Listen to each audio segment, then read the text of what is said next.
Bonjour à tous, j'espère que vous vous portez bien. Aujourd'hui, une vidéo de fond qui s'adresse aux gens qui ne veulent pas vivre dans le fantasme de l'enrichissement, mais qui veulent affronter la réalité des choses. Et à travers cette vidéo, je vais venir déconstruire le mythe des 4% pour devenir rentier. Si tu es sérieux dans tes objectifs d'enrichissement, d'accumulation de patrimoine, je t'invite vraiment à regarder cette vidéo jusqu'au bout. Car d'ailleurs, il y aura un cadeau pour ceux qui le feront. Cette vidéo est donc à destination de ceux qui ont les pieds sur terre et qui acceptent de se confronter à la réalité, même quand ça fait mal. Pour ceux qui ne me connaissent pas, je vais donc me présenter. Je m'appelle Cédric Tempestini. Je suis marié, papa de 2 petites filles. On voit une photo là, prise ici sur l'île Maurice. Je suis entrepreneur depuis 19 années maintenant, investisseur puisque oui, j'ai 42 ans déjà. Expatrié, donc sur l'île Maurice, je vis 10 mois à Maurice et 2 mois en France approximativement. Je suis créateur de contenu et auteur. J'ai notamment écrit un livre sur mon parcours dans la crypto qui s'appelle All In Mémoire d'un crypto millionnaire, qui est plutôt pas trop mal noté, je trouve, sur Amazon. Et j'ai aussi donc cette chaîne YouTube que tu connais peut-être déjà, où je partage mes aventures d'investisseur et d'entrepreneur. Les points que nous allons donc aborder dans cette vidéo. Premier point, l'illusion de l'indépendance financière facile. De la règle des 4%, on va en parler, mythe ou vérité. Le mythe du revenu passif facile, l'impact de la volatilité sur un capital investi, point ultra important et totalement ignoré par la plupart des investisseurs. Le calcul du rendement ajusté au risque, fondamental comme notion aussi. Stratégie donc possible pour atteindre l'indépendance financière, le véritable fuck you money, l'ultime fuck you money. Et enfin, conclusion où je vais parler moi de la stratégie que j'ai déployée face à cette réalité. Alors je pense qu'aujourd'hui on vit une époque où il y a un certain engouement pour le côté indépendance financière, ça en fait fantasmer beaucoup. On le voit passer fréquemment sur LinkedIn, c'est le SMIC LinkedIn, 10 000 € par mois en revenu passif. C'est vendu comme l'accomplissement ultime. Associé donc au rêve, bien sûr, de quitter son emploi, de vivre sans contrainte, alors souvent c'est là aussi une simplification excessive du concept avec le côté je vais vivre sur une île et je vais passer mes journées à siroter des cocktails au bord de la plage. Bon, dans la vraie vie, les gens qui atteignent cette possibilité ne restent pas inactifs. Je n'en connais strictement aucun qui passe ses journées à s'occuper par des loisirs, bien souvent. Alors ils le font parfois pendant un temps, et assez rapidement, l'envie de construire, de faire des choses, d'avoir du sens reprend de la place au sein de leur vie. Et certainement que si tu me suis sur ma chaîne, tu le sais, en tout cas par rapport à la typologie de public à laquelle je m'adresse, 10 000 € par mois, ok, c'est pas mal, mais c'est loin d'être extraordinaire. Dans cette vidéo, je le disais, on va s'attaquer à une réalité purement mathématique qui va s'éloigner de l'idée que j'entends assez souvent. Ok, j'ai 1 million de patrimoine, bon, je le place à 10%, ça me fait 100 000 à l'année, c'est bon, je suis tranquille. Et je comprends que cette approche simpliste puisse séduire parce qu'elle est rassurante. Et malheureusement, elle va vous amener à faire des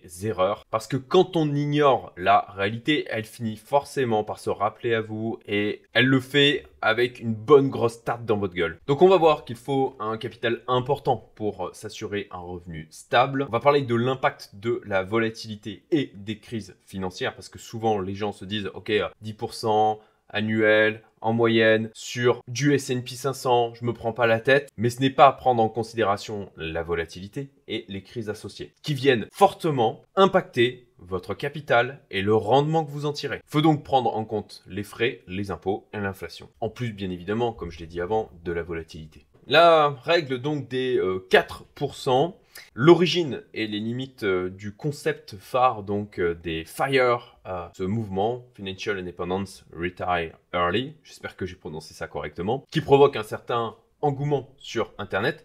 Et je trouve le concept et l'idée excellente dans le sens où ça amène les gens à s'intéresser à l'investissement, à avoir une certaine ambition personnelle, mais encore une fois, il faut le confronter à la réalité des choses. L'idée donc de la règle des 4%, c'est que on peut retirer 4% de son capital et qu'on pourrait donc faire durer son portefeuille au moins 30 ans, même en cas de crise. Alors, il faut remarquer déjà que dans la tête de beaucoup de personnes, il y a cette règle des 4% où ils se disent, en fait, avec 4%, retirer sur mon portefeuille investi, bien sûr, sûr, il ne s'agit pas juste de laisser son argent sur un compte bancaire, donc sur son argent investi, ça va me permettre de vivre ad vitam aeternam. Et dans l'étude d'origine, donc la Trinity Study qui a été effectuée dans les années 90 par William Bengen, l'idée est donc de vivre de son portefeuille pendant au moins 30 ans. Ce qu'il en ressortait, puisqu'ils ont étudié donc sur une période de 30 ans différents portefeuilles, c'est qu'on a 95% de chance, en faisant donc 4% de retrait annuel, de ne pas épuiser son portefeuille au bout de 30 années. Et le problème, à mon sens, avec cette étude, c'est que déjà elle se base sur les rendements historiques des marchés américains qui ont connu une croissance exceptionnelle au XXe siècle. Et vous connaissez l'adage habituel, les performances passées n'augurent pas des performances futures. Ensuite, cette étude est basée sur un portefeuille à 60% d'actions et de 40% d'obligations. Si vous avez une répartition qui est différente, à ce moment-là, ça ne marche plus du tout. Et grosso modo, la conclusion communément admise, c'est qu'en retirant 4% donc par an sur son capital, on ne l'épuisera jamais. Alors, voyons maintenant toutes les limites et les problèmes qu'il y a avec cette règle des 4%. Comme je disais juste avant, les données américaines seulement. Donc bon, si on part du principe qu'on a une continuité au niveau du marché américain, bon, ça veut dire que ça ne s'applique pas forcément ailleurs, notamment pour les gens qui sont potentiellement en France et qui veulent appliquer la même chose avec du CAC 40. L'indice communiste, comme l'appelle mon ami Cédric Formand. Ensuite, ça ne prend pas en compte la volatilité des marchés financiers. On a des chocs économiques imprévisibles, c'est ce qu'on a eu par exemple en 2008, et on a même des périodes de rendement négatif en fonction de la zone géographique dans laquelle on est situé. Ça a été notamment le cas au Japon en 2000. Ça fait donc la supposition erronée d'un rendement constant, ça on va le voir d'une manière mathématique, l'impact de la volatilité, et ça ne prend pas donc en compte les crises, l'inflation qui est variable, ou bien sûr les imprévus de la vie. Et il y a aussi les frais et les impôts qui sont souvent négligés, qui vont dépendre de l'endroit d'où vous vivez, ou même de votre pays de nationalité, puisque les Américains, quel que soit l'endroit où ils sont installés dans le monde, ils vont être imposés sur les règles aux États-Unis. Donc les taxes sur les gains en capital, les frais de gestion des placements, et puis voilà, l'inflation réelle qui est bien souvent totalement sous-estimée. Notamment parce que bon nombre d'agences gouvernementales qui sont chargées de la mesurer sortent des chiffres qui sont juste faux, pour des raisons de commodité politique. Un exemple concret, si on a un marché en baisse de 20% dès la première année, eh bien ça a un impact qui est tout juste dramatique sur la longévité du capital. Et ça, le point d'entrée, malheureusement, est assez important. Venons maintenant déconstruire le mythe du revenu passif facile. Gagner 10 000 € de revenus passifs par mois est un défi assez communément sous-estimé sur les réseaux sociaux. Si on prend le calcul de base avec la règle des 4%, ça va être ultra simple.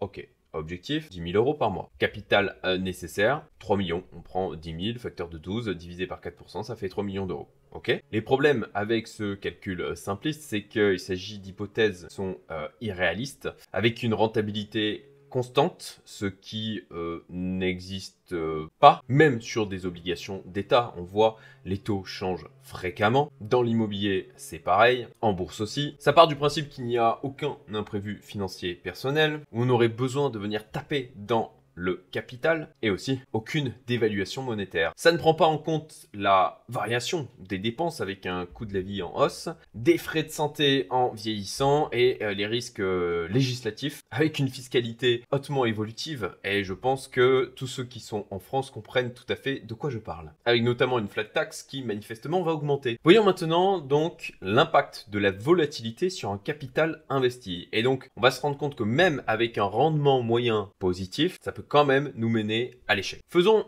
une simulation simple sur 3 ans. On part donc de ce principe de 3 millions d'euros de capital. On va partir d'une hypothèse assez optimiste dans le sens où on se dit, ok, la première année, tout se passe bien. On a une augmentation du capital de plus 15%, avec donc un gain de 450 000 €, un retrait pour vivre de 120 000 €, capital final, à la fin de l'année 1, 3 330 000. Deuxième année, on commence donc avec 3 330 000 de capital. On a un moins 20%. correction forte sur un S&P 500, mais il y a des années où il y a eu du moins 55%. On se retrouve donc avec une perte de 666 000 euros. On retire pour vivre 120 000. À la fin, il nous reste un capital de 2 544 000. Troisième année, une année moyenne, on va dire, un plus 7% au niveau de notre capital, ce qui nous fait donc un gain de 178 000 euros. Un retrait pour vivre à nouveau de 120 000 euros. Et à la fin, on a donc un capital de 2 602 000 euros. On est donc passé,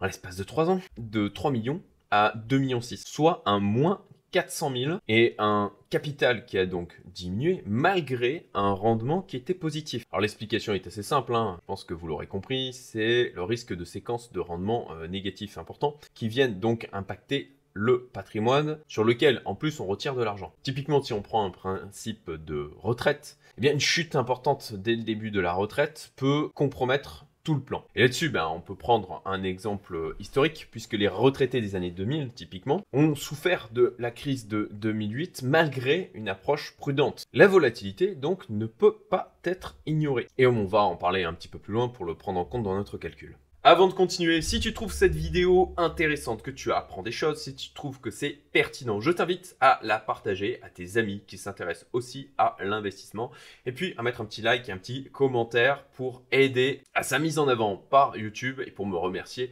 de ce que j'ai apporté dans celle-ci. Donc, comment estimer un revenu passif, durable et surtout réaliste? Voici les étapes du calcul. Vous allez voir, c'est pas si compliqué à comprendre. Déjà, il faut déterminer la volatilité acceptable. Et acceptable ne veut pas dire irréaliste, d'accord? Il faut que ça soit quelque chose que vous prenez en compte dans vos investissements. Voici donc comment calculer le rendement sécurisé. On prend en compte le coût de la volatilité, donc on va faire volatilité au carré, divisé par 2. Un rendement sécurisé, c'est donc le rendement moyen, moins le coût de la volatilité. Un exemple avec un rendement moyen de 7%, moins le coût de volatilité de 0,72%, ce qui correspond à 12 multiplié par 12 divisé par 2. Pardon, très exactement 12% fois 12% divisé par 2, ce qui nous amène donc à 6,28%. Ensuite, on prend en compte l'inflation, avec une inflation moyenne de 2%, ce qui sincèrement est déjà assez bas, mais qui est l'objectif communément admis du côté des banques centrales. Il faut donc y intégrer une marge de sécurité de 2% pour garder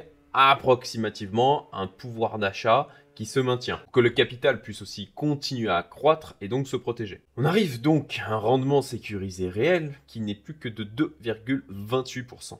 Et c'est là où la réalité va faire mal. Quel est le capital nécessaire pour générer 10 000 euros par mois avec ce rendement sécurisé réel de 2,28%? C'est 5 263 157 euros de capital minimum. Le calcul est juste là, donc 10 000 multiplié par 12, 120 divisé par 2,28%. On est donc bien au-delà des 3 millions estimés avec la règle simpliste des 4%. Et ça, c'est dans le cas où on arrive à avoir un rendement net de 7% et une volatilité de seulement 12%. L'intérêt de cette approche plus conservatrice et que j'estime beaucoup plus ancrée dans la réalité, c'est que votre capital continuera de croître même après avoir commencé les retraits. Vous aurez une marge de manœuvre pour les imprévus. Vous pourrez augmenter vos retraits dans le futur si nécessaire et vous laisserez un héritage plus important à vos enfants. Alors je vais donner un exemple de stratégie possible donc pour atteindre cette fameuse indépendance financière. Et là-dessus, je soulignerai que il y a autant de stratégies d'investissement qu'il y a d'investisseurs. C'est d'ailleurs une erreur que je vois bien souvent, c'est de vouloir copier-coller une stratégie qui ne nous correspond pas et sans la comprendre. Ça, c'est la recette parfaite pour des tragédies. Un exemple d'allocation de patrimoine qui n'est absolument pas à prendre au pied de la lettre, puisque je viens de le dire. Vous devez définir une stratégie d'investissement qui vous est propre. On est tous différents. On a une appétence au risque qui est différente. On a des convictions, des valeurs qui sont différentes. On a des situations différentes aussi en fonction de l'âge que l'on a, si on a des enfants ou pas, en fonction aussi des revenus qu'on est en capacité de générer de ces activités. Si on souhaite d'ailleurs ou pas continuer à avoir une activité qui génère de l'argent, en fonction de sa santé, en fonction de ses objectifs de vie. Mais voici en tout cas une allocation de patrimoine qui est pas déconnante, en tout cas de mon point de vue. 30% en obligations indexées sur l'inflation. Donc l'indexation sur l'inflation, c'est important justement pour l'aspect sécurisation de ce rendement. 20% en immobilier locatif de manière à avoir des revenus récurrents générés et que l'immobilier reste quand même un pilier patrimonial, 50% en actions et ETF diversifiés et de la vraie diversification, d'accord, avec une décorrélation entre les actifs, ça c'est hyper important. J'en ai fait d'ailleurs tout un article récemment sur mon site internet, je le mettrai aussi en description. Voilà, je l'affiche, je viens casser les mythes de la diversification pour les investisseurs. Mais ce n'est pas le sujet de la vidéo, j'en ferai peut-être une sur cette thématique si ça vous intéresse, ben dites-le moi en commentaire et à ce moment-là j'en ferai une. Ensuite, eh bien, multiplier les sources de revenus avec l'immobilier locatif, dans le sens où les loyers souvent ont tendance à suivre quand même l'inflation. Des dividendes d'actions solides en approche donc value. Moi, le gros de mon portefeuille en bourse a été constitué comme ça, avec mon ami Rémi de Truchy de Varennes, qui est un expert en approche value sur small et middle cap. Et il est donc diversifié en termes géographiques, en termes de secteur. Et je dévoile d'ailleurs ce portefeuille en totalité avec la répartition dans mon programme Fast Track Investor. Oui, je sais, je fais un instant publicité personnelle, sachant que le travail pour créer ce portefeuille m'a coûté 12 000 € d'honoraires de mon ami Rémi et que je ne regrette absolument pas cette dépense. Des obligations donc à haut rendement, soigneusement choisies, et puis pourquoi pas des business en ligne, des side hustle, donc des activités secondaires, aussi passifs que possible. Pour ma part, c'est mon cas, j'ai comme ça plusieurs sources de revenus secondaires qui viennent donc rajouter de la résilience patrimoniale. Et il ne faut pas oublier l'effet de levier du temps. Le temps est à la fois un atout mais aussi un ennemi. Et bon bah c'est un classique. Mais le plus tôt on investit et plus les intérêts composés vont travailler pour nous. Et là-dessus pour ma part, eh bien j'investis régulièrement, même en marché baissier. À vrai dire, j'investis dans de multiples classes d'actifs. Alors le véritable fuck you money. Alors on l'entend souvent, ça fait rire, c'est sympathique. Bon, qu'est-ce que ça signifie au final ? Eh bien, c'est de ne plus être dépendant financièrement d'autrui sans être stressé. C'est la capacité à pouvoir refuser n'importe quel travail par la liberté financière dont on dispose, avoir un capital qui génère donc des revenus sûrs et suffisants et ne pas dépendre donc d'un seul actif volatile. À mon sens, il s'agit donc de viser un capital générant à peu près 150% des besoins réels, maintenir 2 ans de liquidité pour pouvoir encaisser les crises et réduire le taux de retrait à 3% les premières années pour donner un maximum d'élan positif à la croissance de son capital. Alors je ne l'ai pas noté ici, mais je trouve in fine qu'il y a une grosse dimension psychologique là-dedans et de confiance en soi, en sa capacité à gérer correctement son argent et à trouver des opportunités d'investissement quels que soient les domaines, quelles que soient les époques. Je trouve aussi que la capacité entrepreneuriale est somme toute assez corrélée. C'est d'ailleurs pour ça que ça fait partie d'un des piliers de ma communauté Youmento,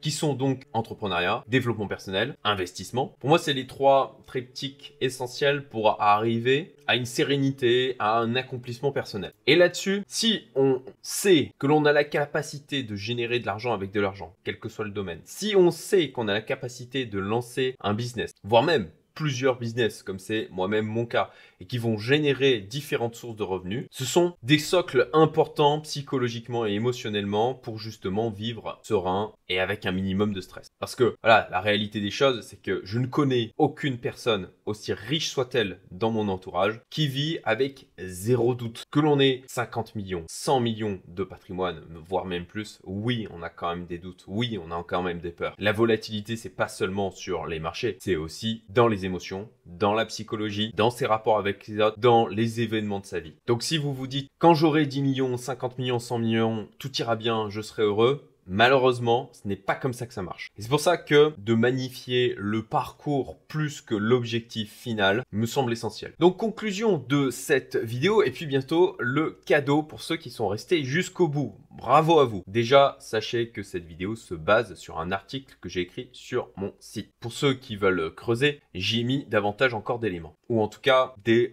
éléments différents. On peut dire que ça vient en complément de cette vidéo. Donc, je pense que vous l'aurez compris, le mythe du revenu passif facile est dangereux. Les marchés sont volatiles. Il faut donc anticiper les crises. La formation, la diversification de son patrimoine, diversification éclairée, j'en ai déjà parlé tout à l'heure, j'ai fait donc un article sur ce sujet. C'est un élément clé. Et pour ma part, mon parti pris, c'est qu'il faut absolument se former sur sa capacité à investir parce que c'est une compétence qui nous est utile toute notre vie, quelles que soient les phases, quelle que soit notre situation personnelle, marié avec des enfants, retraités, grands-parents, que l'on soit entrepreneur, salarié ou même sans activité. Bien sûr, plus on investit tôt, plus on augmente ses chances de réussir. Alors bien sûr, il y a l'aspect intérêt composé sur la partie finance pure. Mais pour moi, un élément qui est d'autant plus important, c'est les intérêts composés sur les connaissances et l'expérience que l'on va accumuler. On le voit avec la fortune de Warren Buffett, le gros s'est fait sur les 20 dernières années de sa vie. Oui, il y a l'aspect intérêt composé sur la partie finance uniquement. Mais pour moi, il y a aussi toute l'expérience, toutes les compétences qu'il a accumulées tout le reste de sa vie. Alors ma solution